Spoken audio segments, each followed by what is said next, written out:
विश्व इतिहास में इस्लाम धर्म का अभ्युदय एक युगांतरी घटना है और इसका इतिहास भी निराला है। इस धर्म के संस्थापक हैं पैगंबर मोहम्मद साहब। 1570 से 732 ईस्वी ने प्रचार और तलवार के आधार पर इसका विस्तार किया।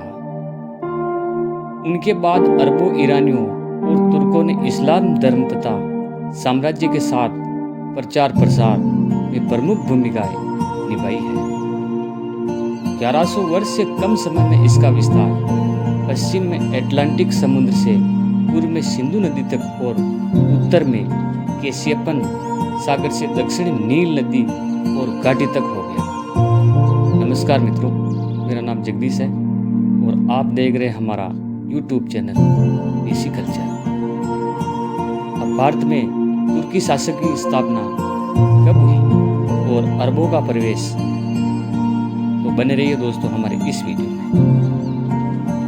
भारत पर अरबों के आक्रमण का सिलसिला 696 ईस्वी से आरंभ हुआ, जब उन्होंने बंबई के निकट थाना नामक स्थान को जीतने का एक असफल प्रयास किया। इसके बाद उमैया वंश के शासनकाल में अब्दुल्ला के नेतृत्व में अरबों ने सिंध के उस पार किरमान, सिस्तान और मकरान पर अधिकार कर लिया। इससे अरबों के लिए सिंध का विजय मार्ग सरल हो गया। खलीफा वाहिद के समय में इराक के सूबेदार हज्जाज ने सिंध पर आक्रमण करने के लिए 2 बार सेनाएं भेजी, परंतु दोनों बार अरबों को पराजय का सामना ही करना पड़ा। 711 ईस्वी के अंत में हज्जाज ने अपने भतीजे मोहम्मद बिन कासिम के नेतृत्व में एक शक्तिशाली सेना सिंध पर आक्रमण करने के लिए भेजी। मोहम्मद बिन कासिम ने देवल, नीरून, सैवान और आदि क्षेत्रों को उसने जीत लिया। 20 जून 712 ईस्वी के दिन सिंध का राजा दाहिर एक घमासान युद्ध में मारा गया और इसके बाद समुच्चय सिंध प्रदेश पर अब अरबों का अधिकार हो गया। 713 ईस्वी के आरंभ में मोहम्मद बिन कासिम ने सुल्तान को भी जीत लिया और मुल्तान में विजय भारत अरबों को अंतिम विजय थी। अगर राजनीतिक दृष्टि से अरबों को सिंध विजय भारतीय इतिहास से कोई महत्व तो नहीं रखती, फिर भी अरबों ने पहली बार भारत के विस्तृत क्षेत्र सिंध और मुल्तान में इस्लामी राज्य की स्थापना की, जिसके फलस्वरूप भारत अरब और इस्लामी जगत के निकट संपर्क में आया। तुर्कों का प्रवेश 8वीं सदी में अरबों ने सिंध प्रदेश पर अपना अधिकार कर लिया, किंतु वे सिंध मुल्तान से आगे नहीं बढ़ सके। तत्पश्चात इस्लामी जगत में अरबों का प्रभुत्व समाप्ति हो गया और उनका स्थान ईरानियों ने ले लिया। ईरानियों के पश्चात इस्लाम का नेतृत्व तुर्कों के हाथ में चला गया, जो मध्य एशिया के वो निवासी थे। भारत में इस्लामी राज्य की स्थापना का श्रेय इन्हीं तुर्कों को जाता है। खलीफा के सामान्य सेवकों से मुस्लिम संसार के शक्ति संपन्न शासक बन जाने वाले तुर्कों का उत्कर्ष इस्लामी इतिहास का एक महत्वपूर्ण अध्याय है।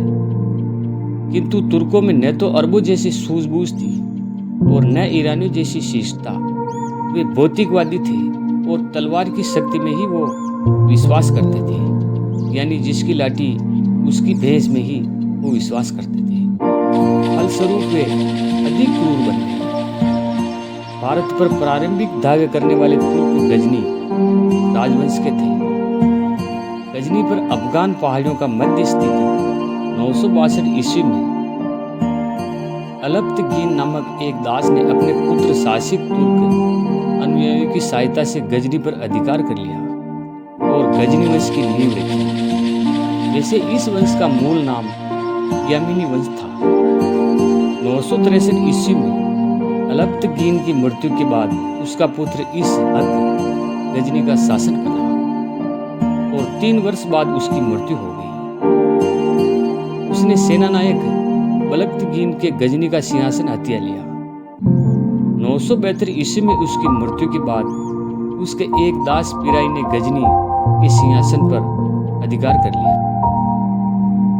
पीराई के शासनकाल में भारत का तुर्कों से संघर्ष आरंभ हो गया। उस समय गजनी के सीमांत पर शाही नामक हिंदू राजवंश का राज्य स्थापित था।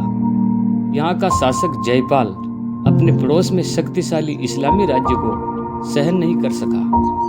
अतः उसने अपने पुत्र के नेतृत्व में एक शक्तिशाली सेना गजनी पर आक्रमण करने के लिए भेज दी। पीराई तो इस सेना की प्रगति को रोकने के लिए असमर्थ रहा, किंतु सुबक्तगीन नामक एक सेनानायक ने एक सेना पर अचानक आक्रमण कर उसे परास्त करके खड़े रख दिया। इसे सुबक्तगीन तुर्कों में लोकप्रिय हो गया। 977 ईस्वी में उसने पीराई को अधस्थ कर गजनी के सिंहासन पर अपना अधिकार कर लिया। सुबक्तगीन शासन बनने के बाद सुबक्तगीन ने खुरासान काबुल घाटी में लगभग सारे क्षेत्र तथा सिस्तगान को जीतकर अपनी स्थिति को सुदृढ़ बना लिया। तत्पश्चात उसने भारत पर आक्रमण करने का निश्चय किया। 986 ईस्वी में उसने जयपाल के सीमांत दुर्गों पर आक्रमण कर उन्हें लूटा। इस पर जयपाल एक शक्तिशाली सेना के साथ गजनी के राज्य में घुस गया। दोनों पक्षों में भीषण संघर्ष हुआ, किंतु अचानक हिमवर्षा हो जाने से जयपाल को एक अपमान संधि के लिए विवश होना पड़ा। परंतु अपनी राजधानी लौटते ही जयपाल ने संधि की शर्तों को तोड़ दिया। इस पर 991 ईस्वी में सुबक्तगीन ने जयपाल के राज्य पर आक्रमण कर दिया। यद्यपि जयपाल ने कालिंजर, कन्नौज, अजमेर आदि हिंदू राज्यों से सहायता प्राप्त कर तुर्क सेना का कड़ा प्रतिरोध किया, किंतु अंत में वह पराजित हुआ। इस विजय के परिणाम स्वरूप सुबक्तगीन को खैबर दर्रे का क्षेत्र, पेशावर का दुर्ग और नगर आदि प्राप्त हुए। पेशावर की प्राप्ति से तुर्कों को यह मार्ग मिल गया जो भारत के लिए उर्वर एवं धन संपन्न प्रदेशों को जाता था। तो दोस्तों, आज का वीडियो यहीं तक, आगे कहानी जारी रहेगी। अगर आप हमारा वीडियो अच्छा लगे तो इसे लाइक करें और नए हैं तो हमारे चैनल को सब्सक्राइब जरूर करें, क्योंकि इतिहास की ऐसी ही रोचक बातें हम आपके लिए जरूर लाया करेंगे।